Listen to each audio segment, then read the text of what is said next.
السلام علیکم ملګرو. عمران خان ته په انټرنیشنل سطح باندې یو ډیره غټه کامیابی ملو شوې ده چې دا کامیابی د عمران خان لپاره ډیر غټ مدد ورکول شي. عمران خان ته په رهایی کې د عمران خان کیسونو حواله سره دا کامیابی د عمران خان لپاره ډیره غټه مددګار ثابتې دی شي.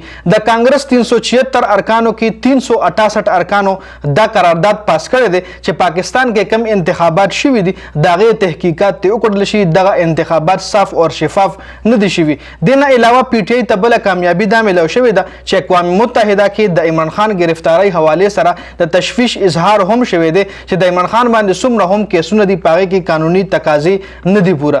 دا دوه خبرونه چې کوم دي د عمران خان لپاره انټرنیشنل سطح باندې مددګار ثابت دي شي. دا خبرونه انټرنیشنل سطح باندې ډیسکس شوې دي چونکه د پاکستان چې کومه میډیا ده ای خدا خبرونه نه دي چلولي، خو بل طرف ته انټرنیشنل میډیا دا خبرونه چلولي دي خبرپور طریقې سره.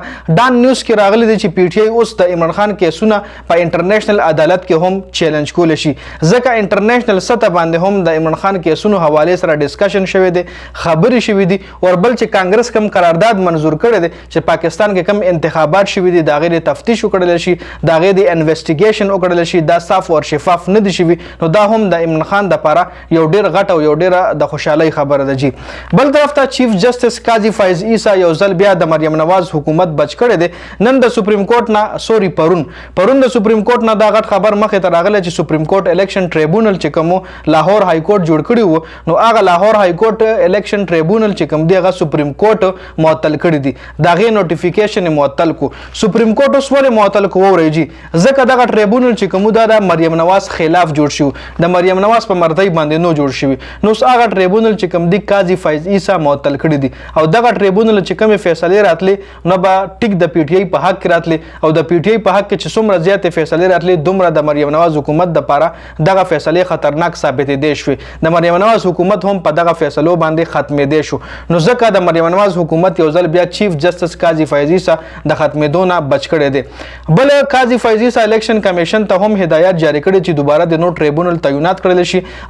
لاهور های کورټ ته د لاړ شي الیکشن ټریبونل او د الته الیکشن کمیشن او د الته نوې ټریبونل چې کوم دي تعینات کړي. اصل کې ټریبونل جوړول د های کورټ کار وی دی کې د الیکشن کمیشن سره کار نشته، خو بیا هم قاضي فایز عیسی الیکشن کمیشن ته هم هدایت جاری کړی دي چې تاسو مطلب نوی چې کوم الیکشن ټریبونل دی نوی جوړ کړئ. بل پی ټی آی ته د جلسی کولو اجازت په اسلام آباد کې ملاو شوی دی. جلسه 25 جولای باندې په اسلام آباد کې وی ضلعي انتظامیه پی ټی آی ته ان او سی ورکړی ده، خو جلسه چې کومه ده په ترنول چوک چې کوم پېښور روډ دی په هغې باندې وي. خو جلسې نه مخکې د پی ټی آی اسلام آباد صدر عارف مغل چې کوم دی هغه گرفتار شوی دی او دا خبر هم راغله چې پی ټی آی سره تعلق لرونکي د اسلام آباد څومره هم سرګرم کارکنان دي دغه هم د گرفتارېدو خطر ده جی. بل مریم نواز حکومت د عمران خان خلاف کاروایی کولو منظوري ورکړې ده.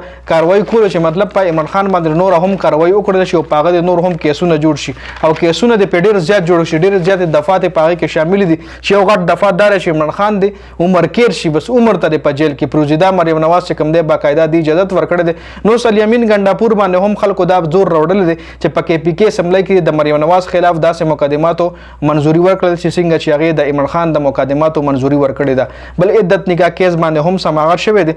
را روان سماعت په 8 جولای باندې وي او 12 جولای پورې به د دې کیس فیصله ضرور راځي. نو 12 جولای نه مخکې کېدی شي په عمران خان باندې یو بل کیس هم جوړ شي. په دې ویډیو کې دا هم اپډیټ شو. د ویډیو کتلو زیاته مننه جی. والسلام.